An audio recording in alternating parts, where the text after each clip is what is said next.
Mais Vincent, qu'est-ce que vous n'avez pas compris aujourd'hui? Bah écoutez, on a parlé des accidents qui se multiplient dans les fêtes foraines. Franchement, c'était pas clair. Apparemment, il y a eu tellement d'accidents. Moi, je pense qu'ils devraient adapter les annonces dans les manèges. Et c'est parti, venez tester notre nouvelle attraction, divertissement et mort assurée. Déjà plus de 7 blessés aujourd'hui, plus que 3 tours avant effondrement de la structure. Boulon mal serré, freinage aléatoire, vous montrez mais vous ne savez pas si vous descendrez. Mais alors Vincent, faut interdire ces manèges. Non Estelle, autant je regrette ces accidents tragiques évidemment, mais je me pose une question. Vu le type de personne qui fait ces manèges, faut-il les empêcher de mourir? Non, non mais excusez-moi, mais les Dylan qui te disent moi je veux faire l'attraction, hein. En plus la gravité c'est un complot, on va s'envoler, ça va être génial. Oui Dylan, t'as raison, fais l'attraction, vas-y, et même fais-la plusieurs fois, vis tes rêves, va au bout des étoiles Dylan. Non mais sérieusement, est-ce qu'on peut arrêter d'appeler ça des accidents? J'en ai marre des gens qui comprennent pas et qui disent ouais on comprend pas vraiment comment ça s'est passé. Tu comprends pas? À ton avis ça s'est passé comment? Il est monté dans une bulle de plexi tenue par 2 élastiques en mousse avec des bourrasques à 300 km. Tu crois qu'il est mort du diabète? Alors arrêtez à un moment donné. Non mais moi jamais je monte dans ces attractions. Déjà tu parles aux forans, ils respectent même pas les règles grammaticales de français. Pourquoi tu veux qu'ils respectent les règles de sécurité? Non, ça on peut pas.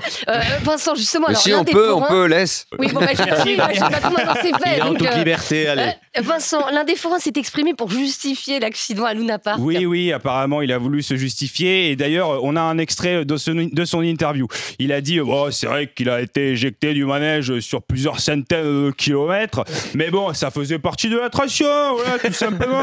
Normalement il doit atterrir sur un tapis un mousse, mais là avec la bourrasque il a dévié sur l'attraction d'un concurrent. D'ailleurs j'aime pas trop qu'on me pique mes clients, moi je vais t'enculer, je vais te saigner la putain de la côte de ta race. Bah, calmez-vous Vincent quand même. Pardon, excusez-moi, je suis un petit peu trop rentré dans le personnage. Bon, on va se calmer. Oui, Vincent.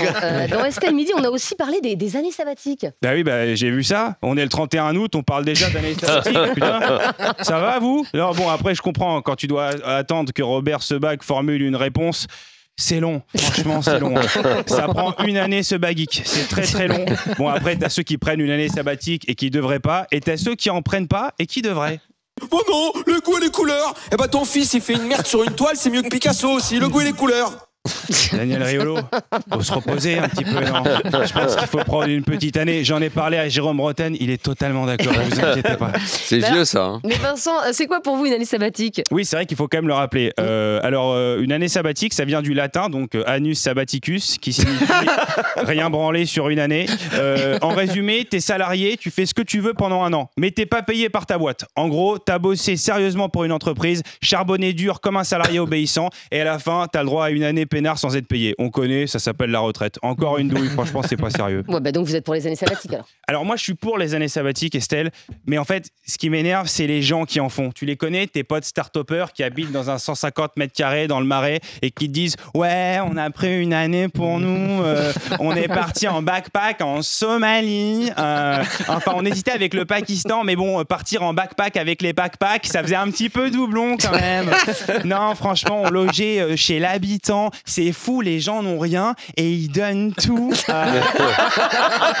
Bon, après, ils ont vraiment plus rien, du coup, mais ce qui compte, c'est qu'on les a enrichis culturellement, je veux dire, hein, parce qu'on n'a rien payé du tout, voilà.